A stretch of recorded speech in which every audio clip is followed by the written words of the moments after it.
আরে জগন্নাথ প্রভু, হরে কৃষ্ণ, জয় জগন্নাথ। কি ব্যাপার, কি রেখেছেন এখানে?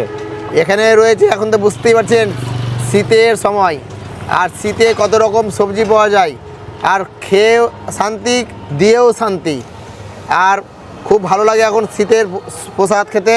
আর শীতের টাটকা টাটকা সবজি যেমন মূলে পাওয়া যায়, হ্যাঁ, ও অনেক বিভিন্ন রকম, ফুলকপি, বাঁধাকপি, এইসব মানে এখন যা হবে সব যা হবে সব টাটকা টাটকা। আচ্ছা। আর এ হচ্ছে মিক্স সবজি হয়েছে টাটকা টাটকা সবজি দিয়ে। আচ্ছা। আচ্ছা, তো আমি প্রথম থেকে বলি, শুনুন অডিয়েন্সরা, আমার একটু জগন্নাথ প্রসাদমের মেনুর জিনিস তো রয়েছে। আজকের মেনুতে রয়েছে সুপার মিনিকেট চালের রাইস, লেবু, কাঁচা লঙ্কা, মিক্স আচার, আলু ভাজা, শীতের সবজি দিয়ে মিক্স সবজি, আচ্ছা, মুগের ডাল মটরশুঁটি দিয়ে, আচ্ছা, সোয়াবিন সবজি, ফুলকপি দিয়ে পনির সবজি, চাটনি, পাঁপড়, সব কিছু আনলিমিটেড দিয়ে মাত্র 70 টাকায় সিধা মায়াপুরে, একদম অল্প টাকার মধ্যে পাওয়া যাচ্ছে সিধা মায়াপুরে জগন্নাথ প্রসাদমে 70 টাকায় আনলিমিটেড।